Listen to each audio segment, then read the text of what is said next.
Thousands of families in West Virginia can finally turn on the tap this morning. State officials are beginning to lift a ban after a massive chemical spill in the Elk River. But about 250,000 people in 9 counties around Charleston are still without clean water.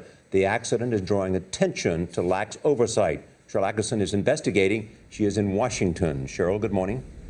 Good morning, Charlie. We spoke to an expert who told us that most big city drinking water supplies rely on surface water that have industrial facilities or other potential sources of contamination upstream.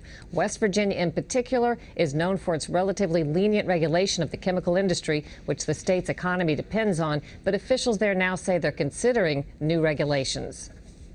The chemical storage facility's proximity to a river so close to a water treatment plant has focused attention on lax regulations in a state that's heavily dependent on the coal and chemical industries.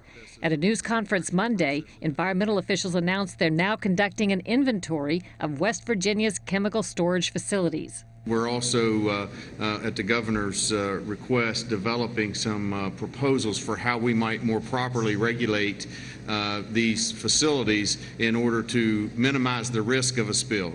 A 2002 state assessment found the Elk River water supply was highly vulnerable to being contaminated by upstream polluters and identified 53 potentially significant contamination sources. Under West Virginia law, inspections are only required for chemical production plants, not storage facilities like the one involved in the spill.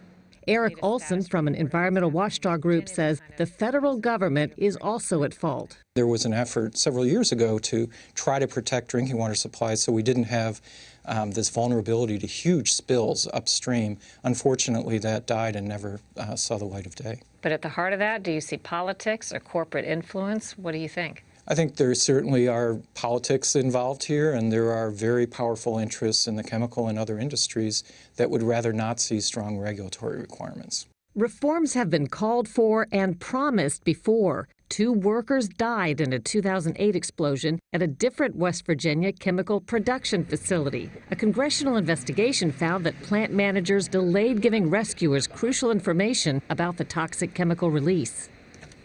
Olson says there's no way to know exactly how many drinking water plants have major polluters upstream because that number isn't collected.